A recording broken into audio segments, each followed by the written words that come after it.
ரூத்தின் புஸ்தகத்தை எடுத்துக்கொள்வோம். ரூத் மூலமாக தேவனாகிய கர்த்தர் நம் மத்தியிலே என்ன பேச போகிறார்? எல்லாருமாய் சொல்லக்கூடிய அதே டாப்பிக்கை நான் இப்பொழுது சொல்வதில்லை. எல்லாருமா என்ன சொல்லுவாங்க? ரூத்தை போல நல்ல மருமகன் எனக்கு வேண்டும் அப்படின்னு சொல்லுவாங்க. அல்லேலூயா. ஒரு அம்மாட்ட போய் கேட்டோம். ஒரு அம்மா வந்து அவங்களாவே சொன்னாங்க, ஐயா என்னுடைய மகனுக்காய் ஜெபித்து கொள்ளுங்க, ஒரு நல்ல மருமகளை ஆண்டவராகிய கர்த்தர் கொடுக்கணும். அந்த அம்மாட்ட கேட்டேன், எப்படிப்பட்ட மருமகள் வேண்டும்? ரூத்தை போல இருக்கணும் அப்படின்னாங்க. அல்லேலூயா. அப்போ என் மனசு சொல்லிச்சு, ஆனால் நான் அவங்கள்ட்ட பேசலை. அதுக்கு நீ மரியாதை போல இருக்கணுமா? அல்லேலூயா. மரியாதை போல நீ இருந்தனா உனக்கு ரூத்தை போல கிடப்பாங்க. ஆனால் நீங்கள் இந்த ஆகாபுடைய மனைவி பேர் தெரியுமா உங்களுக்கு? ஆகாப் அரசருடைய மனைவி இருப்பாங்க, சூனியக்காரி ஏசபேல். அல்லேலூயா. வேதாகமத்தை நல்லா படித்தவங்க தெரியும் ஏசபேல் வந்து யார் எப்படிப்பட்டவங்க அப்படின்ட்டு. அந்த மாதிரி சூனியக்காரி மாதிரி ஒரு மாமியார் இருந்தாங்கன்னா அப்புறம் ரூத்தை போல மருமகளை எதிர்பார்க்க முடியாது. அல்லேலூயா. அப்போ ரூத்தை பற்றி எல்லாருமே சிரிக்கும் பொழுது ரூத்தை பற்றி நல்லா தெரிஞ்சிருப்பீங்க அப்படின்னு நினைக்கிறேன். ஒரு குடும்பத்துக்கு ஒரு நல்லதொரு மருமகளாக அவங்க வந்து வாழ்ந்து காட்டின ஒரு சாட்சிகளை அந்த ரூத்தின் புஸ்தகத்தின் மூலியமாக நாம் படித்திருக்கிறோம். அல்லேலூயா. அதை தியானித்திருக்கிறோம். ஆனால் அந்த காரியத்தை வைத்து கொண்டு ஆண்டவராகிய கர்த்தர் நம்மிடத்தில் என்ன பேசுகிறார் என்பதை தான் இந்த வாரத்தில் நாம் தியானிக்க இருக்கிறோம். அல்லேலூயா. அல்லேலூயா. ரூத்தினுடைய மாமியார் அப்படின்னு சொல்லக்கூடியவங்களுடைய பேர் தெரியுமா உங்களுக்கு? நகோமி. நகோமி அப்படின்னாக்க தமிழில் வந்து என்ன அர்த்தம் அப்படின்னாக்க இனிமையானவள் அப்படின்னு அர்த்தம். அல்லேலூயா. நகோமி அப்படின்னா இனிமையானவள். அந்த ரூத்தனுடைய மாமனார் பேர் என்ன பாருங்களேன், அடிக்கடி நம்ம படிச்சிருப்போம். எலிமெலேக்கு. அல்லேலூயா. எலிமெலேக்கு. இதெல்லாம் வந்து வேதாகமத்தில் சொல்லக்கூடிய பெயர்கள். இது வந்து தமிழ் பேர் கிடையாது. நம்ம தமிழில் அதை வாசிக்கிறோம், அவ்வளோதான். அல்லேலூயா. பிரான்சிஸ் அப்படின்னாக்க அது வந்து தமிழ் பேர் கிடையாது, இங்கிலீஷில் உள்ள ஒரு வார்த்தை, அதை தமிழில் வாசிக்கிறோம். அதே போல தான் அபிமெலேக்கு, இது எலிமெலேக்கு அப்படின்னாக்க அது வந்து ஒரு பேர், ஆனால் அது வந்து தமிழ் பேர் அல்ல. அதுக்கு தமிழ் விளக்கம், அது தமிழ் அர்த்தம் என்ன அப்படின்னாக்க தேவனே என் ராஜா அப்படின்னு அர்த்தம். அல்லேலூயா. தேவனே என் ராஜா. எலிமெலேக்கு அப்படின்னா தேவனே என் ராஜா அப்படின்னு அர்த்தம். நகோமி அப்படின்னா இனிமையானவள் அப்படின்னு அர்த்தம். இந்த ரெண்டு அர்த்தத்துக்குமா ஆப்போசிட்டாக வாழ்ந்தவங்க தான் அவங்க ரெண்டு பேர். அதுக்காக தான் நான் தமிழ் அர்த்தத்தை நான் சொல்கிறேன். அல்லேலூயா. என்னுடைய நேம் வந்து இன்பராஜ். நிறைய காரியங்களில் துன்பமாக நிறைய நடந்திருக்குது. அல்லேலூயா. ஆரோக்கியராஜின் பேர் எடுத்துக்கிட்டு நிறைய பேர் ஹாஸ்பிட்டலில் இருப்பாங்க. அமேன். இப்படி ஒவ்வொருத்தருடைய பேருக்கு சில பேருக்கு தகுந்த மாதிரி வாழ்க்கை அமையுது, சில பேருக்கு தகுந்த மாதிரி வாழ்க்கை அமைகிறதில்ல. பேருக்கு அப்படியே ஆப்போசிட்டாகவே அமையுது. அல்லேலூயா. அதே போல தான் பேருக்கு ஆப்போசிட்டாக வாழ்ந்து காட்டினவங்க அவங்க ரெண்டு பேர், இந்த கணவன் மனைவியும். எலிமெலேக்கும் நகோமி அவங்க பேருக்கு ஆப்போசிட்டாக தான் வாழ்ந்தாங்க.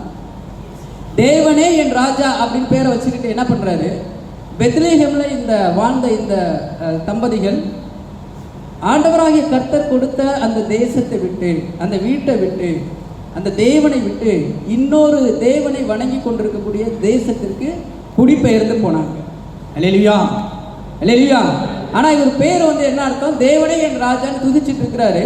ஆனால் இன்னொரு தெய்வத்தை வணங்குகின்ற போற்றுகின்ற அந்த தேசத்துக்கு போயிட்டு அந்த தேசத்தில் உள்ள பெண்ணை தன்னுடைய மகனுக்காக மனமுடித்து வைத்தார். அப்போ அவர் வந்து ஆப்போசிட்டாக தான் வாழ்ந்திருக்கிறார். அல்லேலூயா.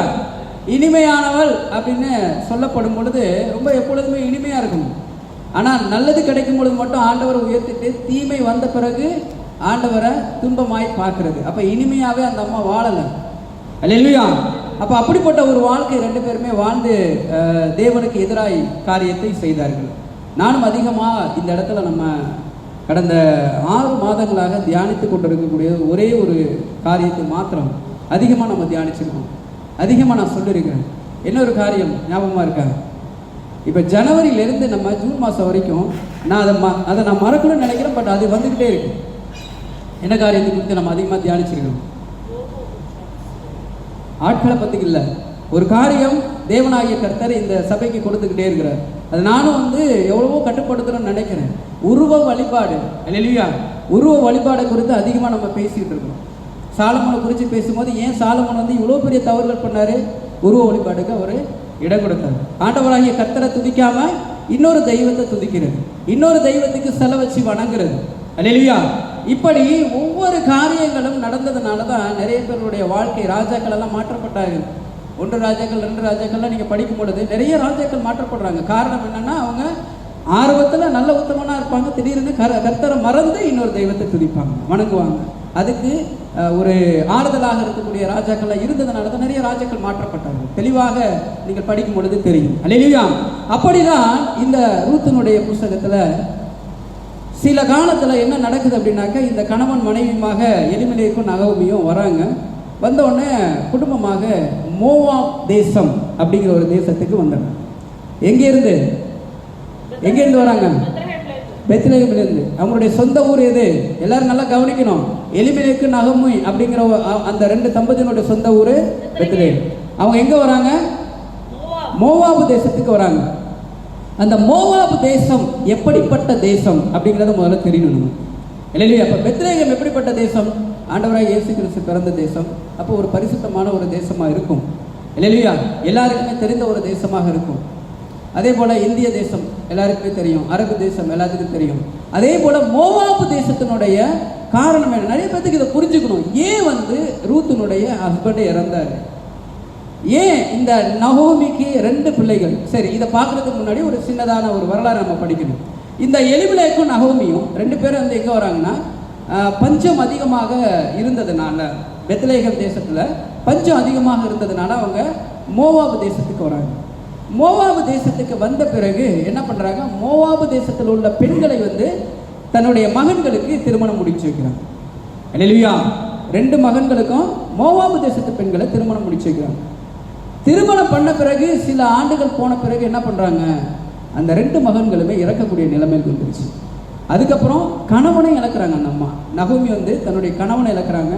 சரி, கணவன் இறந்தால் பரவாயில்ல, நம்மளுடைய 2 பசங்க இருக்கிறாங்க, நம்மளுடைய குடும்பத்தை ஏதோ ஒரு அளவுக்கு கொண்டு போவாங்க அப்படின்னு நினச்சி பார்க்கும் பொழுது, அடுத்த ஒரு வருஷங்கள் கழித்து தன்னுடைய முதல் மகன் இறக்குறான். அடுத்த ஒரு சில ஆண்டுகள் கழித்து 2வது மகனும் இறக்குறான். அப்போ அந்த குடும்பத்தில் உள்ள ஆண்கள் எல்லாருமே மரித்து போகிறாங்க. 3 விதவைகள் ஒரே குடும்பத்தில்.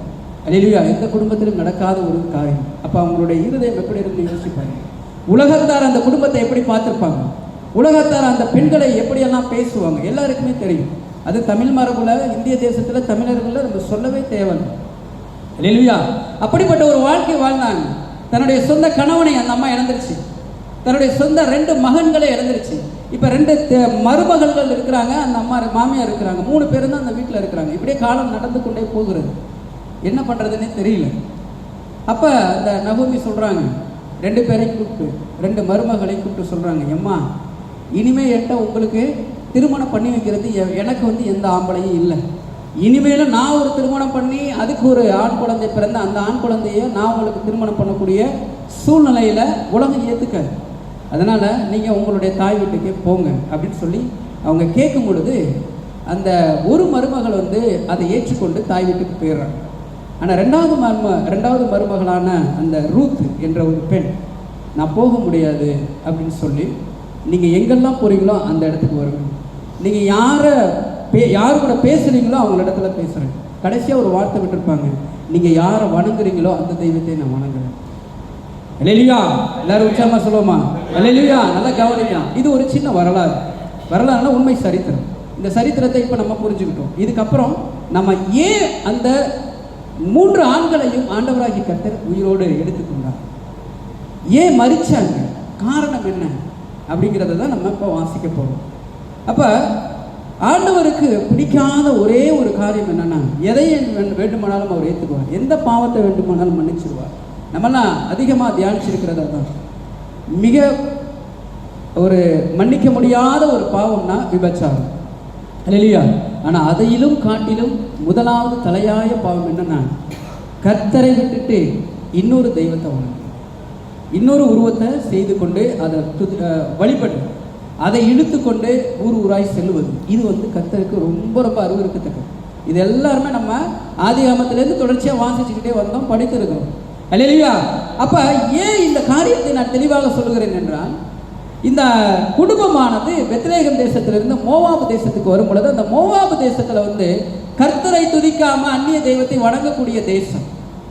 அந்த தேசத்தில் உள்ள நீங்க அந்த பெண்களை திருமணம் பண்ணாங்கன்னா எப்படியா இருந்தாலும் அந்த பெண்கள் கர்த்தரை மறந்து வேற என்னுடைய தெய்வத்தை தான் வணங்கணும் அப்படின்னு சொல்லக்கூடிய ஸ்திரீகள் அதிகமாக அந்த தேசத்தில் இருக்கக்கூடியவர்கள் இல்லையா?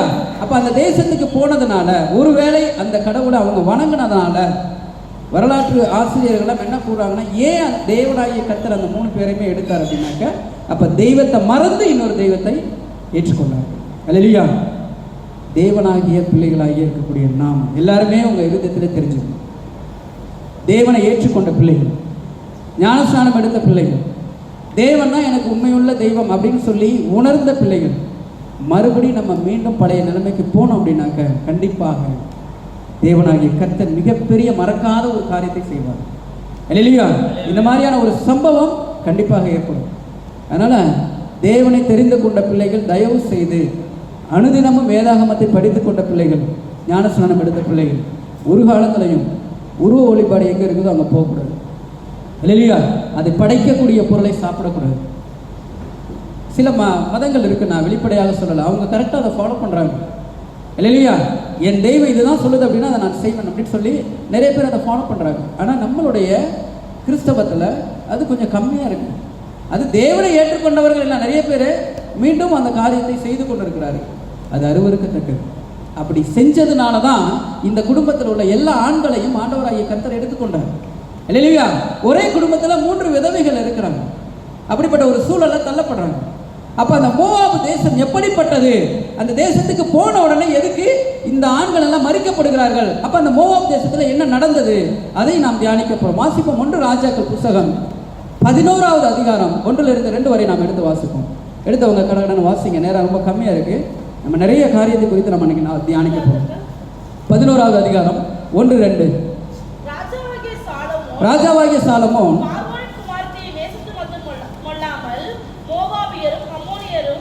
கவனிங்க, மோவாபியரும் சொல்றாங்க பாருங்க தெளிவா. அந்த வசனத்தை எல்லாருமே எடுத்துக்கொள்ளுங்களேன்.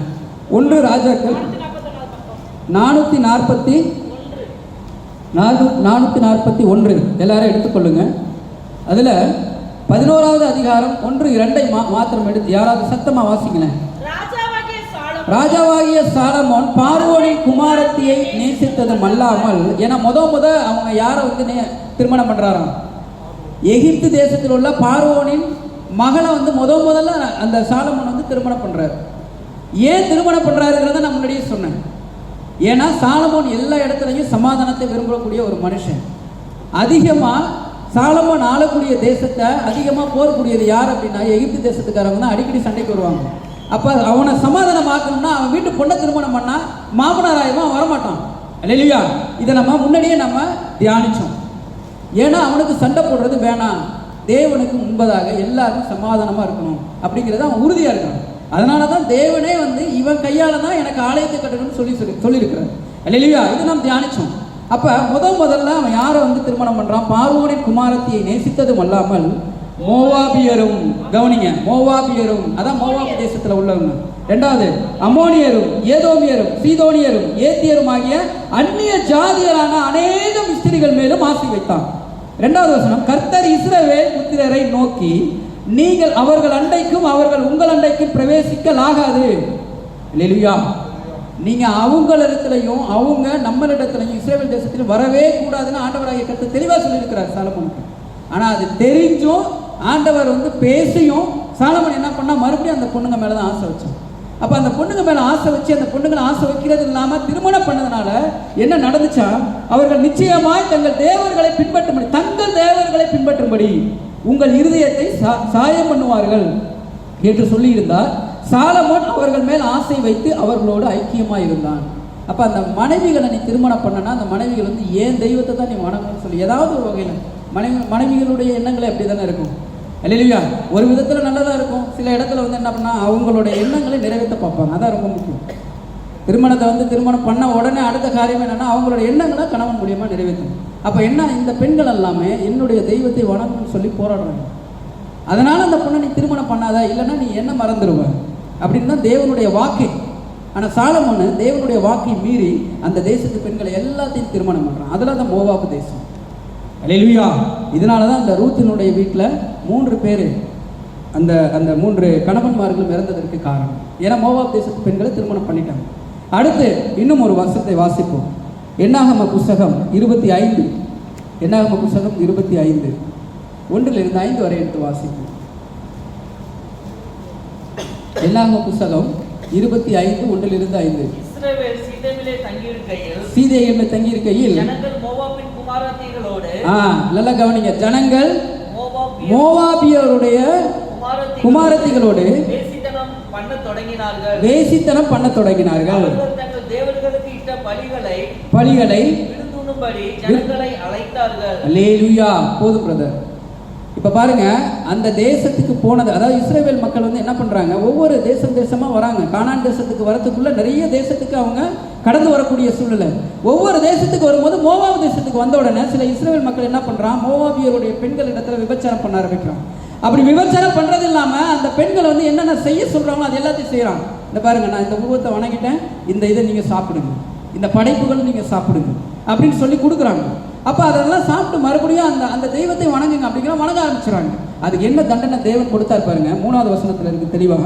இப்படி இஸ்ரவேல் பாகால் தேவனோட பற்றி கொண்டார்கள். அதனால் இஸ்ரவேல் மேல் கர்த்தருடைய கோபம் மூண்டது. கர்த்தருக்கு கோபம் வந்தது. கர்த்தர் மோசேயை நோக்கி கர்த்தருடைய உக்கிரமான கோபம் இஸ்ரவேலை விட்டு நீங்கும்படி ஜனங்களின் தலைவர் எல்லாரையும் கூட்டிக் கொண்டு அப்படி செய்தவர்களை சூரியனுக்கும் எதிரே கர்த்தருடைய சன்னிதானத்தில் தூக்கி போடும்படி செய் என்றார். அல்லேலூயா. சூரியனுக்கு எதிரே கர்த்தருடைய சன்னிதானத்திற்கு எதிரே தூக்கி போடுங்கள் அப்படின்னு தேவனே யாருக்கு சொல்லியிருக்கிறாரு? மோசேக்கு சொல்லியிருக்கிறார். நீ கூட்டிட்டு வந்த ஜனங்கள்ல சில பேர் மோவாப் தேசத்துக்கு வந்து அந்த பெண்களை வந்து தவறுதலா பயன்படுத்தி அந்த தெய்வத்தை வணங்க ஆரம்பிச்சுன்னா சூரியன் இருக்கக்கூடிய அதுக்கு அந்த என்னுடைய சன்னிதானத்திற்கு ஆப்போசிட்ல வெளியில தூக்கி போட்டுரு. நம்ம ஜாதி கூட சேர்க்காது, நம்மளுடைய சந்ததி கூட சேர்க்காது, நம்ம ஜனம் கூட சேர்க்காது.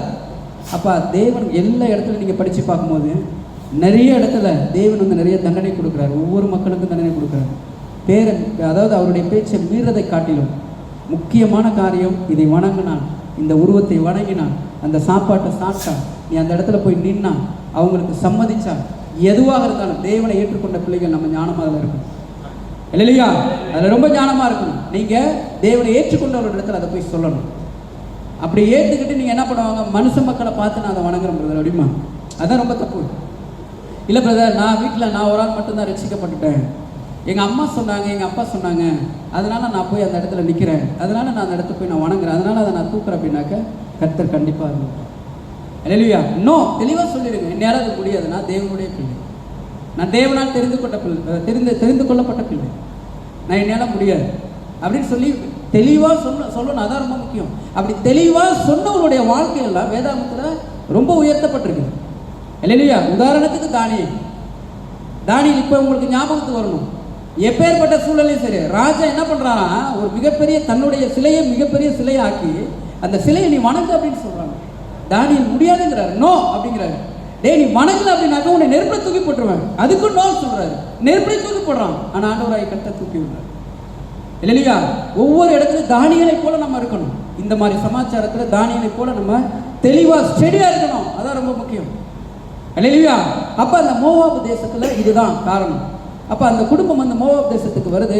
ஆண்டவர் குடிக்கொண்டிருக்கக்கூடிய தேசத்தை விட்டுட்டு இன்னொரு தெய்வத்தை வணங்கிட்டு இருக்கக்கூடிய தேசத்துக்கு வராங்க.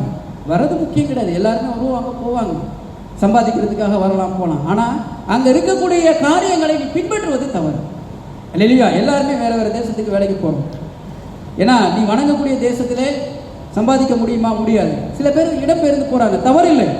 ஆனால் அதில் நடக்கக்கூடிய காரியத்தை கர்த்தருக்கு எதிராக செய்யாதீங்க. அதுதான் ஆண்டவராகிய கர்த்தர் அருவருப்பார். இல்லையா? ஆனால் அவங்க போனாங்க, அதுக்கு எதிராக தேவனுக்கு எதிராக நடந்தாங்க, அதில் இருக்கக்கூடியது எல்லாத்தையும் அவங்க சாப்பிட ஆரம்பிச்சாங்க, அதிலே மாற ஆரம்பிச்சாங்க. அதனால தான் தேவன் தண்டிச்சார். இல்லையா? அப்போ மோவாப் தேசத்திலிருந்து வெளியில வந்தாங்க. அப்போ டிசைட் பண்றாங்க, நகோமிக்கு வெளியில போகவே பிடிக்கல. இல்லையா? ஆனால் ரூத் சொல்றாங்க, தெளிவா சொல்றாங்க, நம்ம மறுபடியும் பழைய இடத்துக்கே போயிடலாம், நீங்க எங்க போறீங்களோ அங்க நான் போறேன். வாசிப்போம். ரூத் புஸ்தகம் 1:15 வசனத்தை எடுத்து வாசிக்கணும். நல்லா கவனிக்கணும், அது முக்கியமா பெண்கள் நல்லா கவனிக்கணும். ஆண்களும் அது ஆண்களுக்கும் அது பொருந்தும். அதனால பெண்கள் மாத்திரமல்ல. நீங்க அதை நல்லா கவனிங்க அந்த வசனத்தை. அப்பொழுது அவள் சகோதரி தன் ஜனத்திற்கும் தேவர்களிடத்துக்கும் திரும்பி போய்விட்டாளே, நீயும் சகோதரியின் பிறகே திரும்பி போய் என்றாள். அதற்கு ரூத் நான் உம்மை பின்பற்றாமல் உம்மை விட்டு திரும்பி போவதை குறித்து என்னோட பேச வேண்டாம். நீ போகும் இடத்துக்கெல்லாம் நானும் வருவேன். நீ தங்கும் இடத்திலே நானும் தங்குவேன். உம்முடைய ஜனம் தான் என்னுடைய ஜனம், உம்முடைய தேவன் என்னுடைய தேவன். அல்லேலூயா. இந்த காலத்தில் இப்படிப்பட்ட மருமகளை பார்க்க முடியுமா? திருமணமான நிறைய பேர் இருக்கிறாங்க. அந்த திருமணமான தன்னுடைய மாமியார் இடத்துல மருமகள் வந்து, எம்மா நீ என்ன சாப்பிடுவியோ அதுதான் நான் சாப்பிடுவேன், நீ என்ன வணங்குறியோ அதான் நான் வணங்குவேன், உன் ஜனங்கள் எந்த ஜனமோ அதுதான் என் ஜனம் அப்படின்னு சொல்லக்கூடிய மருமகள் ரொம்ப கம்மி. இல்லையா? மாமியாரும் ரொம்ப கம்மி. அதுக்கு தகுந்த மாதிரி பேசணும். அதுக்காக வந்து மாமியாரை நம்ம குறை சொல்ல முடியாது. நகோமி என்ன பண்ணுறாங்க, அவங்களுக்கு ஏற்றது மாதிரி வாழ்ந்து காட்டினாங்க. இல்லையா? மாமியார் சில இடத்துல மருமகள் வந்து என்ன சொல்கிறாங்களோ அதுக்கு வளைந்து எழுந்து கொடுத்து போனாங்க அவங்களும். அதனால தான் அந்த ரிலேஷன்ஷிப் கரெக்டாக இருந்தது. இல்லையா? நீ என்னம்மா எனக்கு அட்வைஸ் பண்ணுறது, நான் என்னம்மா உனக்கு நான் சொல்கிறது அப்படின்னு மாமியாரும் நினைக்கல, மருமகளும் நினைக்கல. அதனால தான் அவங்க ரிலேஷன்ஷிப் கரெக்டாக வந்தது. அதனால் மருமகளில் மாத்திரம் நம்ம குறை சொல்வது தவறு. இல்லையா? அப்போ அப்படி ஒரு சூழலில் இருந்ததுனால ரூத் என்ன சொல்கிறாங்க, நீ எங்கே போறியோ நாங்கள் வரோமா, நீங்கள் எந்த தெய்வத்தை வணங்குறீங்களோ அந்த தெய்வத்தை நான் வணங்குறேன், நீங்கள் எந்த ஜனத்தில் நீங்கள் பேசுகிறீங்களோ அந்த ஜனத்து கூட நானும் ரிலேஷன்ஷிப் வச்சுக்கிறேன் அப்படின்னு சொல்லி அவங்களோட ஒரு உடன்படிக்கை கொள்கிறாங்க. அப்போ உடன்படிக்கை கொள்றதுனால மறுபடியும் அந்த பழைய பெத்லேகேம் தேசத்துக்கு இந்த ரூத்தோட மாமியார் வந்து ரூத்தை கூட்டிட்டு போகிறாங்க. இல்லையா? இந்த சம்பவம் தான் ரொம்ப மிக ஒரு யோசிக்கக்கூடியதான சம்பவம். அப்போ ரூத்தின் மூலியமாக இப்போ ஒரு சில கான்செப்ட் நம்ம புரிஞ்சிருப்போம். ரூத்து எந்த சந்ததியில் வாழ்ந்த ஒரு பெண்? மோவா. அப்போ ஆண்டவர் அதை அருவருக்கிறாரா, அந்த பெண்ணை வந்து ஏற்றுக்கிறாரா, அருவருப்பாரா? நார்மலாக அருவருப்பார். அந்த பெண் வேணான்னு சொல்கிறாரு. ஆனால் இந்த இடத்துல இந்த ரூத்து வந்து என்ன பண்ணுறாங்க, நீ வணங்கக்கூடிய தெய்வம் தான் நானும் வணங்கக்கூடிய தெய்வம்னு சொன்ன பிறகு ஆண்டவர் நேசிக்க ஆரம்பிக்கிறார். இல்லையா? ரூத்தை நேசிக்க ஆரம்பிக்கிறார். அப்போ ஒரு பெண், அதாவது ஆகாது என்று தள்ளப்பட்ட ஒரு பெண் ஆகக்கூடியவள் என்று ஒரு மாற்றத்தை ஏற்படுத்துகின்ற ஒரு நிலைக்கு தள்ளப்படுறாங்க. இல்லையா? யாரை வேணுமானாலும் எப்போ வேண்டுமானாலும் மாறலாம். நீங்கள் நினைக்கலாம், என்னை வச்சு ஆண்டவர் ஏதாவது பயன்படுத்துவாரா, நான் இந்த சூழலில் இருக்கிறேனே, நான் ரொம்ப பாவியாக இருக்கிறேனே, நான் இப்பேற்பட்ட சூழலில் நிற்கிறேனே, என்னை ஆண்டவர் பயன்படுத்துவாரா அப்படிலாம் நீங்கள் நினைக்கலாம். இல்லையா? ரூத் புஸ்தகம் மூலியமாக நம்ம அதான் நினைக்கணும். இல்லையா? ஆண்டவராகிய கர்த்தர் நமக்கு அதான் உணர்த்துறாரு. அதாவது ஆகாது என்று தள்ளப்பட்டவள் ரூத்து, இவளை நீ திருமணம் பண்ணா நீ இறந்து போயிடுவா அப்படின்னு சொல்ல ஒரு சம்பவத்தை நடத்தினவர் ஆண்டவராகிய கர்த்தர்.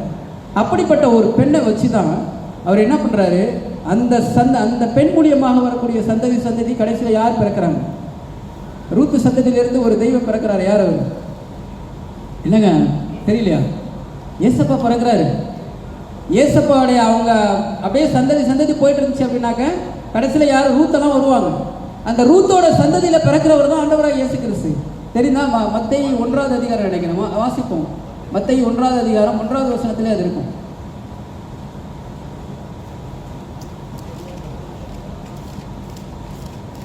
ஐந்தாவது வசனம். சல்மோன் போவாஸை ராகாபினிடத்தில் பெற்றான், போவாஸ் ஒபேதை ரூத்தினிடத்தில் பெற்றான், ஓபேத் ஈசாயை பெற்றான். இப்படியே வரிசையா வரும். அப்ப ரூத்தோட சந்ததியும் அதுல இருக்குது. அல்லேலூயா. ஆகாது என்ற ஒரு தள்ளப்பட்ட ஒரு பெண்ணிடத்திலிருந்து அந்த பெண்ணிடத்திலிருந்து வரக்கூடிய சந்ததி தான் ஆண்டவராகிய இயேசு கிறிஸ்து. அல்லேலூயா.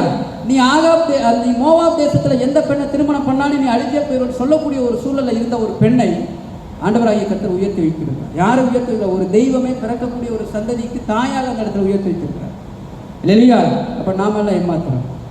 அப்போ நம்மளோட சில நேரங்களில் பாவம் செய்தவர்களாக இருக்கலாம், சில நேரங்களில் ஆண்டவருக்கு எதிரான ஒரு காரியத்தை செய்தவர்களாக இருக்கலாம், சில நேரத்தில் ஆண்டவருக்கு அருவருக்கக்கூடிய காரியங்களை செய்தவர்களாக இருக்கலாம். ஆனால் நம்மளுடைய மனசு வந்து என்ன பண்ணுறோம், ஐயோ அவ்வளோதானே, நம்மளுடைய வாழ்க்கை அவ்வளோதானே, நம்ம வாழ்க்கை இனிமே அவ்வளோதானே அப்படின்னு நினச்சிடக்கூடாது.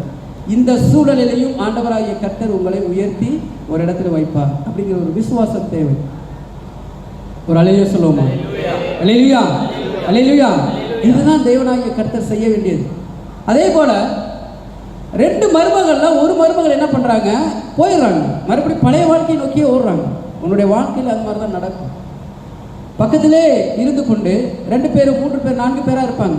சில பேர் தவறான வழிகளில் அவங்க போறத நாமளும் என்ன பண்றோம், அதே பாதையிலே ஓட ஆரம்பிச்சிடும். எது உண்மை எது பொய் அப்படின்னு தெரியாத ஒரு சூழல்ல போயிடும். ஆனா ரூத் அந்த மாதிரி போகல, எது உண்மைன்னு புரிஞ்சுக்கிட்டாங்க. ஒரு மருமக ஓடிட்டாங்க, அவங்க ஓடிட்டானோன்னு நாமளும் அந்த பாறையை ஓடிடலாமே அப்படின்னு சொல்லி போயிருந்தாங்க, மறுபடியும் அதே மோவாப் தேசத்துல மறுபடியும் அருவருக்கக்கூடிய காரியங்களை அவங்க செய்து கொண்டு தான் இருப்பாங்க. ஆனா அப்படி செய்யல.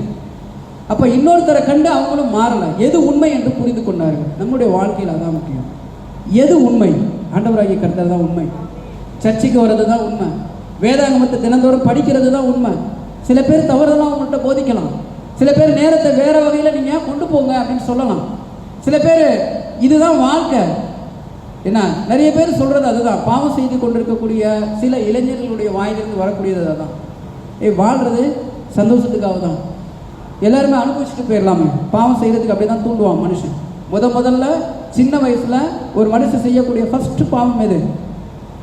வளர்ந்துக்கிட்டே வருவான், ஸ்கூல் உள்ளுக்கு நுழைஞ்ச உடனே முதல்ல ஆரம்பிக்கக்கூடிய ஃபர்ஸ்ட் பாவம் சிகரெட்ல ஆரம்பிப்பான். கற்றுக் கொடுக்குறவன் என்ன சொல்லுவான் அப்படின்னா இதுதான் சொல்லுவான். எல்லா வாழ்க்கை வாழ்றது தான் நண்பா, சந்தோஷமா இருக்கிறது தான் நண்பா, சும்மா ஒரு அடி அப்படிமா. அதுக்கப்புறம் அதை ஆரம்பிச்சதுக்கப்புறம் மது பழக்கம், அதுக்கப்புறம் வரிசையா போக ஆரம்பிக்கும். இல்லையா? இப்படி ஒவ்வொரு காரியங்களும் என்னன்னா அப்படியே ஆரம்பிச்சு மிகப்பெரிய ஒரு பாவத்துல போயிட்டு அதுக்கப்புறம் திரும்ப வர முடியாத ஒரு சூழல்ல தள்ளப்படுவாங்க. அப்ப காரணம் என்னன்னா, வழி நடத்துகிறவர்கள் அப்படி இருந்தாலும் நம்மளுடைய இருதயத்தில் ஆண்டவரை ஏற்றுக்கொண்ட பிள்ளைகள் இன்னும் அதை என்னால் முடியாது, அதை செய்ய மாட்டேன். அதனால தான் நம்ம எல்லா பிள்ளைகளையும் வேதாகமத்தை சொல்லி தரணும். இந்த மாதிரி காரியங்களை சொல்லித்தரணும். அதான் ரொம்ப முக்கியம். பிள்ளைகளை பெறுவது முக்கியமில்லை, பிள்ளைகளை வளர்ப்பது முக்கியமில்லை, ஆனால் எதை சொல்லிக் கொடுத்தால் பிள்ளைகள் கட்டுப்பாட்டோடு வாழ்வார்கள் என்பதை சொல்றது ரொம்ப முக்கியம். இல்லையா? இந்த காரியங்களை சொல்லணும். அப்ப உங்களுடைய வாழ்க்கையில நிறைய தவறான வழிகளுக்கு இழுத்து சொல்லக்கூடிய பிள்ளைகள் இருப்பாங்க. ஆனா நம்ம அந்த வழியில போகாம, ரூத் என்ன நினைச்சாங்க, என்னுடைய ஓப்படியா போயிட்டா அவ பின்னாடியே நான் அந்த மாதிரி போடாமே அப்படின்னு அவ போட, எது உண்மை என்பதை தெரிந்து கொண்டாங்க. இதுதான் வாழ்க்கை, இதுதான் உண்மை. மாமியார் கூட போறது தான் உண்மை, மாமியார் வணங்கக்கூடிய தெய்வம் தான் உண்மை, அந்த சந்ததி தான் நமக்கு உண்மைன்னு சொல்லி மாமியார் எங்க போறாங்களோ அவங்க போறாங்க.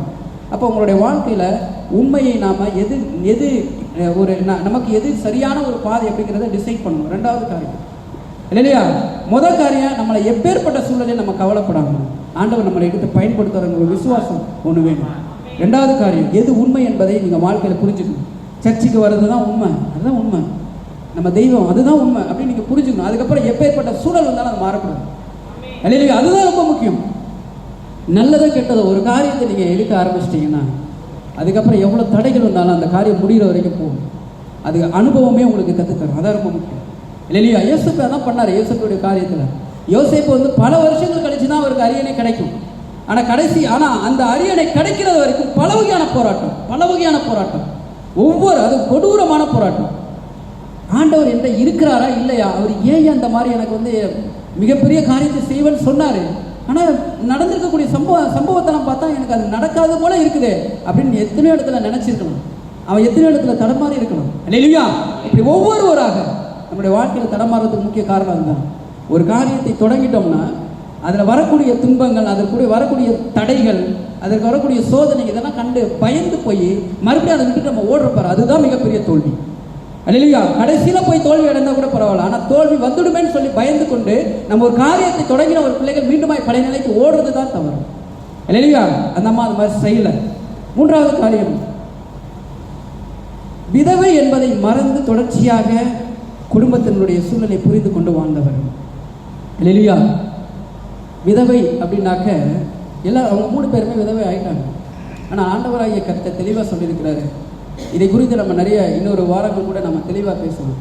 வேதாகமத்தில் ஆண்டவர் முக்கியமாக யாருக்கு உதவி செய்யணும் அப்படின்னு தெளிவாக சொல்லியிருக்கிறாரு. ஒன்று திக்கற்ற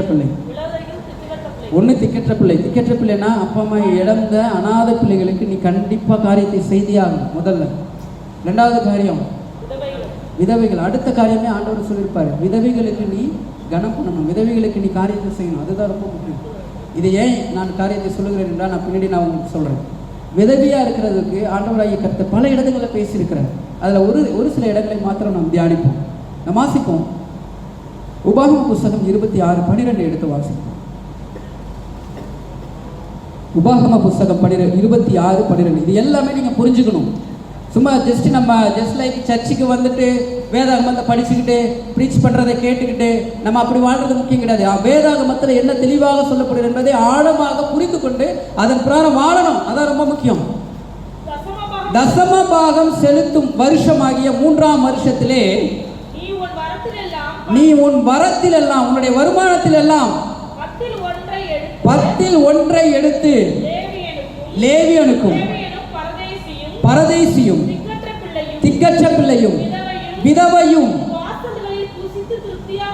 உன் வாசல்களில் புசித்து திருப்தியாகும்படி அவர்களுக்கு கொடு.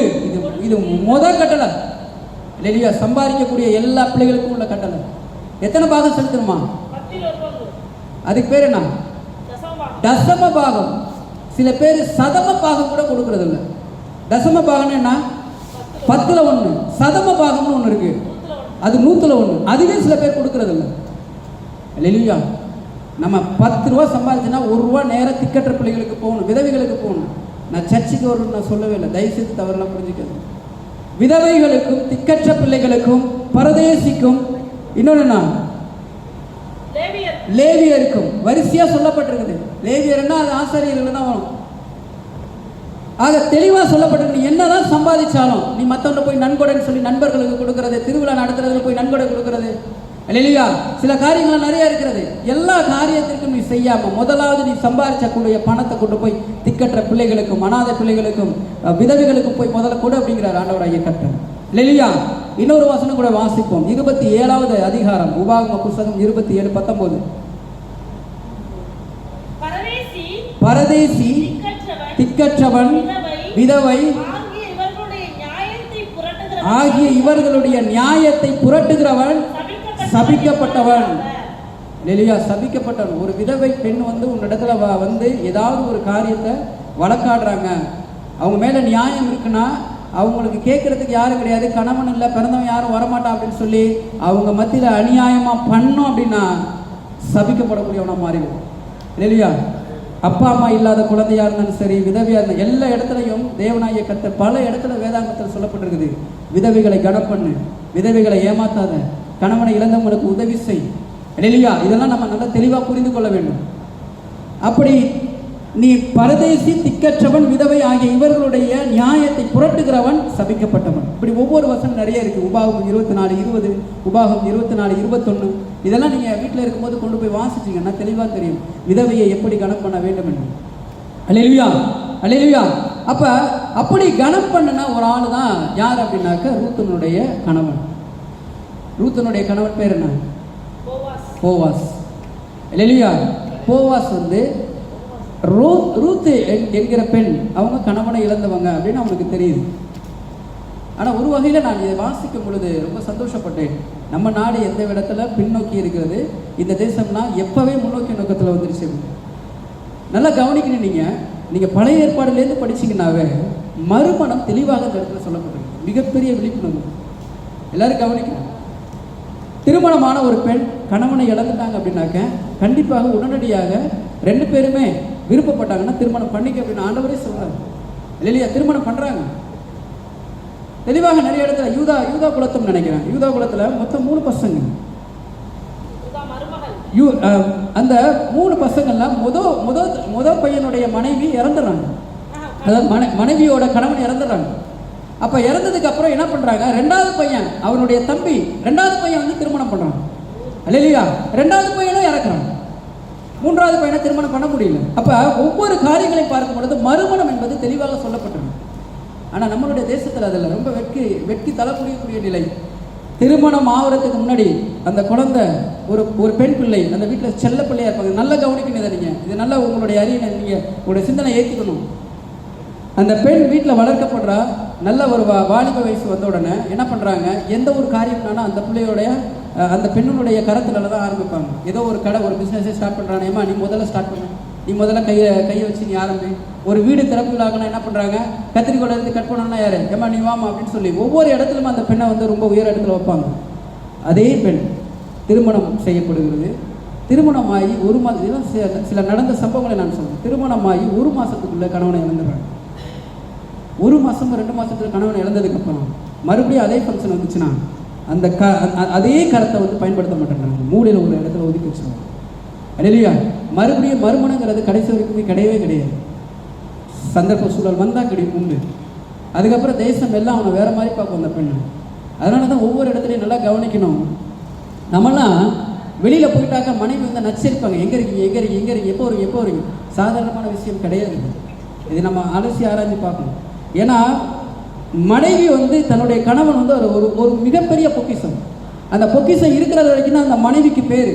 அதே போல் கணவனுக்கும் சரி, மனைவி இருக்கிறது வரைக்கும் தான் கணவன் அந்த சமுதாயத்தில் அவனை பாராட்டும். கணவன் இருக்கிற வரைக்கும் தான் அந்த மனைவி அந்த பெண்ணை வந்து ஒரு இடத்துல நல்ல இடத்துல வைப்பாங்க. அந்த கணவன் போயிட்டாங்கன்னா அவன் வாழ்க்கையே முடிஞ்சு போச்சு. நம்ம தேசத்தில் தான் சொல்கிறேன், மற்ற தேசத்துலலாம் கிடையாது. அது குறிப்பாக தமிழகத்தில் அந்த பெண்ணுடைய கணவன் முடிஞ்சு போய் இறந்துட்டான் அப்படின்னாக்க அந்த பெண்ணுடைய வாழ்க்கையே அவ்வளோதான், தந்திரகுலமாக மாறும். அந்த பெண்ணை வேறு விதமாக பேச ஆரம்பிப்பாங்க, வேறு விதமாக பார்க்க ஆரம்பிப்பாங்க. அப்போ அந்த பெண்ணை பார்க்குறாங்க, சொசைட்டியில் பார்க்குறாங்க. அப்போ கணவன் எவ்வளோ பெரிய விலை உயர்ந்த ஒரு மகன். அவன் குடிகாரனாக இருந்தாலும் சரி, தப்பான பழக்கத்தில் இருந்தாலும் சரி, கணவன் ஒன்று இருந்தால் அந்த பெண்ணுக்கு வந்து மரியாதை இல்லையா? அந்த கணவன் இல்லை அப்படின்னாக்க போச்சு. அதனால தான் பொக்கிஷமாக அவங்க கணவன் சொல்லி வச்சுருக்கு. முக்கிய காரணமாக தான் சில காரணமும் இருக்குது இல்லையா? அந்த டாபிக் பற்றி நம்ம பேச வேணாம். ஆனால் முக்கியம் இதுதான், கணவன் வந்து அவ்வளோ மிகப்பெரிய ஒரு காரியம். அப்போ அந்த கணவனை இழந்த அந்த விதவிகளுக்கு உதவி செய்யக்கூடியவர் தான் யார் அப்படின்னாக்க ரூத்தனுடைய கணவன் இல்லையா? அவர் செஞ்ச ஒரே ஒரு நியாயத்தை மாத்திரம் அந்த இடத்துல தியானிச்சுட்டு நம்ம முடிப்போம். என்ன நடக்குது அப்படின்னாக்க அந்த தேசத்துக்கு மாமியார் வந்து அந்த ஒரு மருமகளை ரூத்தை கூட்டிகிட்டு போகிறாங்க. எல்லா விஷயத்தையும் வந்து சொல்லித்தராங்க. இதுதான் என்னுடைய சொந்தக்காரவங்க. மறுபடியும் பெத்லகேம் தேசத்துக்கு வந்ததுக்கப்புறம் எல்லாத்தையும் இன்ட்ரடியூஸ் பண்ணுறாங்க. என்னுடைய சொந்தக்காரவங்க இவங்க தான், நம்மளுடைய வயல்வெளிகள் இதுதான், நம்மளுடைய உறவினர்கள் இதுதான், நம்மளுடைய இடம் இதுதான், நம்மளுடைய முன்னாடி இங்கே தான் ஆடு மாடெல்லாம் வைக்கிறது, எல்லாத்தையும் இன்ட்ரடியூஸ் பண்ணுறாங்க ஊரில். ரூத் வந்து போய் பார்த்துக்கிட்டே இருக்கிறாங்க. அப்போ மாமியாருக்கு ஒரு வகையான தாக்கம் இருக்குது. இப்படியே வாழ்ந்துட்டு இருந்தால் சரியாக இருக்காது. மருமகனும் ரொம்ப இளவயதாக தான் இருக்கிறாங்க. இப்போ தான் கணவனே இழந்தவன். எப்படியா இருந்தாலும் இவளுக்கு நம்ம திருமணம் பண்ணி வைக்கணும் அப்படின்னு அந்த இருதயத்தில் பேசுது. இன்றைக்கி அந்த மாமியாரெலாம் நினைப்பாங்களா? யாராவது நினைக்க முடியாது. ஆனால் அப்பயே நினச்சிருக்கிறாங்க. அதுதான் வேதாகமத்தில் மிகப்பெரிய ஒரு பொக்கிஷம். ரொம்ப படிக்கும் பொழுது ஆச்சரியமான ஒரு காரியம். அப்பயே மறுமணத்திற்கு ஒரு மிகப்பெரிய ஒரு முக்கியத்துவம் வந்தது. நம்ம தேசத்தில் எப்போ கொஞ்சம் ஆரம்பிச்சுன்னா பெரியார் வந்ததுக்கப்புறம் தான் ஆரம்பிச்சது. பெரியார் வந்துட்டு இது முட்டாள்ரா, இது முட்டாள்தனம், திருமணம் பண்ணலாம், மறுமணமும் பண்ண, அந்த பொண்ணு அது ஒரு பொண்ணு தான், அது ஒரு உயிர் தான் அப்படின்னு சொல்லி ஆரம்பித்தார். அதுக்கப்புறம் தான் கொஞ்சம் கொஞ்சமாக மாற்றம் வந்தது.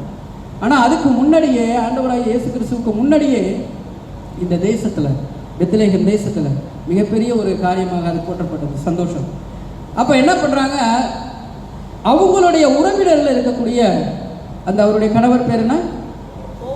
போவாஸ். அந்த போவாஸ் வந்து யார் அப்படின்னாக்க ரூத்தினுடைய கணவனுக்கு சகோதரன் முறை. அல்லேலூயா. ரூத்தினுடைய கணவருக்கு சகோதரன் முறை. அப்போ அந்த சகோதரன் ரூத்துவை திருமணம் பண்ணுறதுக்கு 100% எலிஜிபிலிட்டி, அல்லேலூயா, பண்ணுவதற்கு பாசிபிலிட்டி இருக்குது. அதான் மாமன் முறை அப்படின்னு வரும். அல்லேலூயா. ஏன்னா அந்த தேசத்தில் அண்ணன் ஒய்ஃப் இறந்துட்டாங்க அப்படின்னாக்க தம்பி வந்து அந்த ஒய்ஃபை திருமணம் பண்ணிக்கணும்.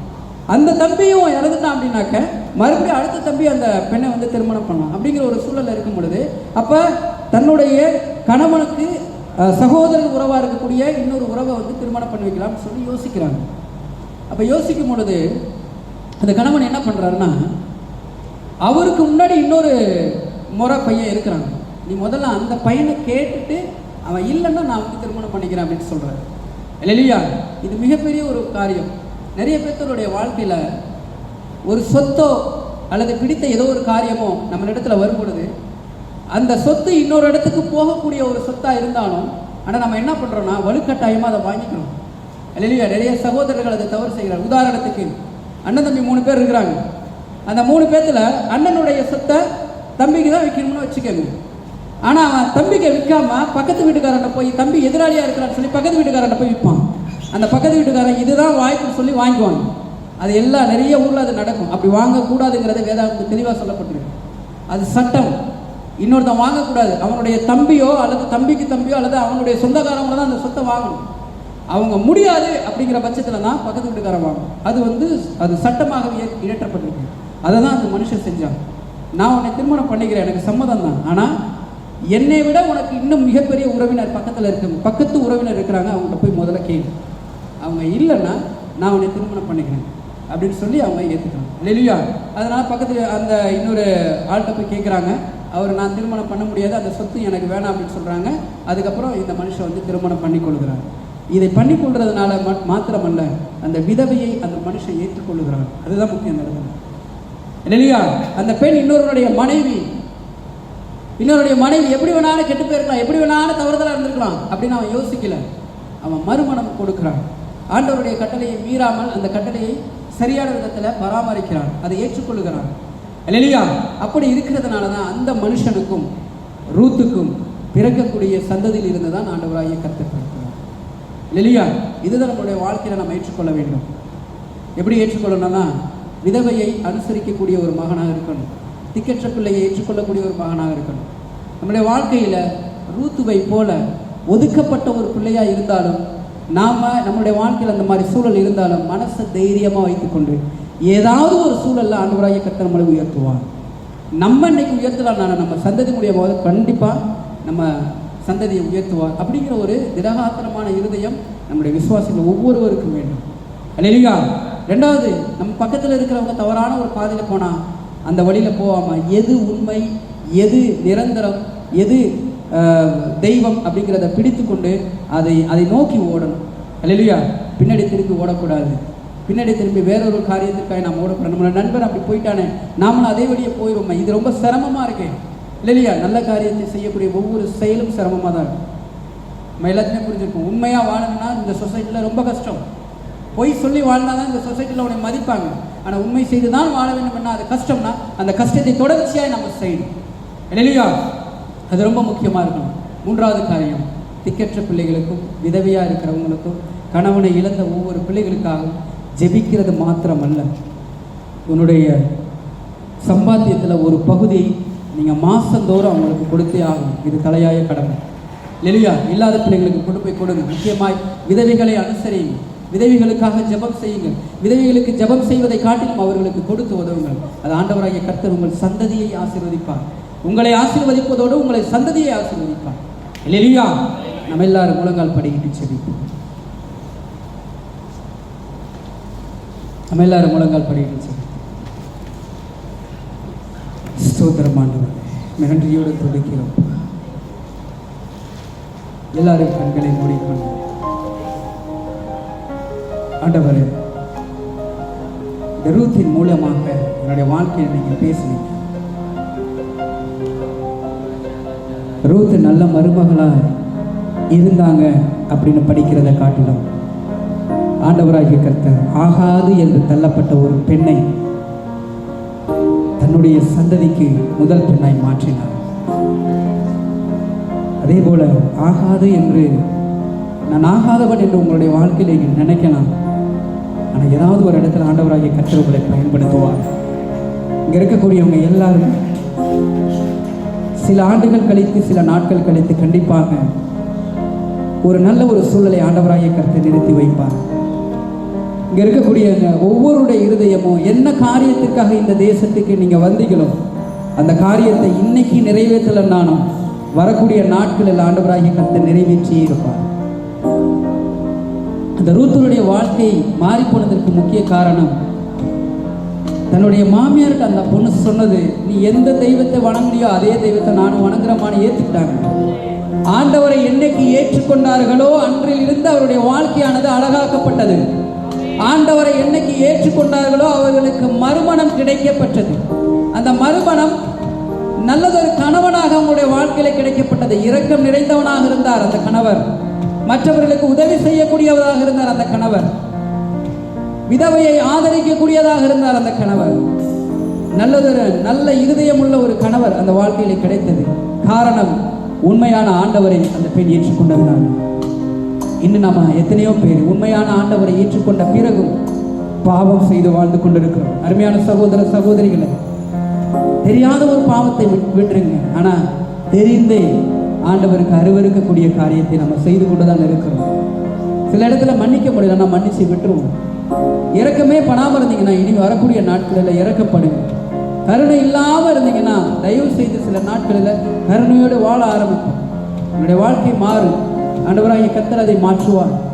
நன்றி தகப்பன், நன்றியோடு துதிக்கிறோம் அப்பா. வரக்கூடிய நாட்களில் தகப்பனே, இன்றைய நாளில் நாங்கள் தியானித்த ஒவ்வொரு காரியத்தையும் நாங்கள் எங்களுடைய இருதயத்தில் ஏற்றுக்கொள்ளுவோம். வரக்கூடிய நாட்களில் நாங்கள் அதை நடத்துவோம். எனக்காய் வழக்காடுபவர் நீர், எனக்காய் சண்டை போட்டு என்னுடைய வாழ்க்கையை உயர்த்துபவர் நீர். நான் சாத்தானுடைய கண்ணி வலையில் விழக்கூடாது என்பதை அதிகமாய் கவனமாக பார்த்து கொண்டிருக்கிறவர் நீர். என்னுடைய காரியங்களை எல்லாம் நான் உத்தமமாய் நடக்க வேண்டும் என்று நான் ஆசைப்படும் பொழுது அதை அந்த வழியை ஏற்படுத்தி கொடுத்தவர் நீர் தகப்பன். அன்பான சகோதர சகோதரிகளே, எத்தனை வகையான சூழல் வந்தாலும் ஆண்டவரை விட்டுக் கொடுக்காதீங்க. என் தேசம் எப்படிப்பட்டதாக இருந்தாலும், என் குடும்பம் எப்படிப்பட்டதாக இருந்தாலும், என் வேலை எப்படிப்பட்டதாக இருந்தாலும், என் தேவனாகிய கர்த்தர் ஒருவரே. நான் அவரை தவிர வேறு தெய்வத்தை நான் நாட மாட்டேன். அவர்தான் எனக்கு முக்கியம், அவர்தான் எனது உயிர், அவர்தான் எனக்கு எல்லாவற்றையும் செய்யக்கூடியவர். நான் அதை ஏற்றுக்கொள்கிறேன். ஆண்டவரை நன்றியோடு துதிக்கிறோம். என் வாழ்க்கையில் எத்தனையோ இன்னலும் துன்பங்களும் கஷ்டங்களும் கண்ணீரும் வரலாம். ஆனால் ராஜா, அது எல்லாவற்றையும் நான் அனுபவமாக ஏற்றுக்கொள்கிறேன். நான் தொடர்ந்து இந்த காரியத்தை நான் செய்வேன் தகப்பன். இந்த காரியத்தில் எத்தனை வகையான தடைகள் இருந்தாலும் அப்பா, அதை நான் அப்பா தகப்பனை உடைத்திருந்து நான் அதை பின்பற்றுவேன் தகப்பனை. என் தேவனை பின்பற்றுவதற்கு எத்தனை தடைகள் வந்தாலும் கடைசி வரையிலும் உமது பெயரை சொல்லிக்கொண்டே மறிப்பேன் அப்பா. அப்படிப்பட்ட வல்லமையையும் அப்படிப்பட்ட திருப்தியையும் அப்படிப்பட்ட கண்டிஷனையும் என்னுடைய இருதயத்தில் நீர் தாரும் தகப்பன். கிருபையோடு நடத்தும் ஐயா. எத்தனையோ குடும்பங்களில் மருமகளுக்கும் மாமியாருக்கும் தகப்பனே அப்பா அந்த ரிலேஷன்ஷிப் சரியான ஒரு முறையில் இல்லாததுனால அவர்கள் படுகின்ற உபத்திரவத்திலிருந்து ஒரு விடுதலை தாரும். புரிந்து கொண்டு வாழ்க்கை நடத்துகின்ற ஒரு நிலையை ஏற்படுத்தி தாரும் அப்பா. ஒவ்வொரு பிள்ளைகளையும் நீர் ஆசீர்வதியும் தகப்பன். கணவனுக்கும் மாமனாருக்கும், கணவனுக்கும் மாமியாருக்கும் அப்பா தகப்பனை நிறைய குடும்பத்தில் அது இருக்கிறது தகப்பன். இந்த நிலை மாற வேண்டும். அவருடைய இருதயத்தில் சமாதானத்தை ஏற்படுத்துப்பான். எத்தனையோ நண்பர்கள் மத்தியில் சமாதான குலைச்சல் இருக்கிறது, வேலை ஸ்தலத்திலே சமாதான குலைச்சல் இருக்கிறது, எத்தனையோ சபைகளில் சமாதான குலைச்சல் இருக்கிறது, எத்தனையோ தேசத்தை விட்டு தேசத்தில் சமாதான குலைச்சலாக இருக்கிறது.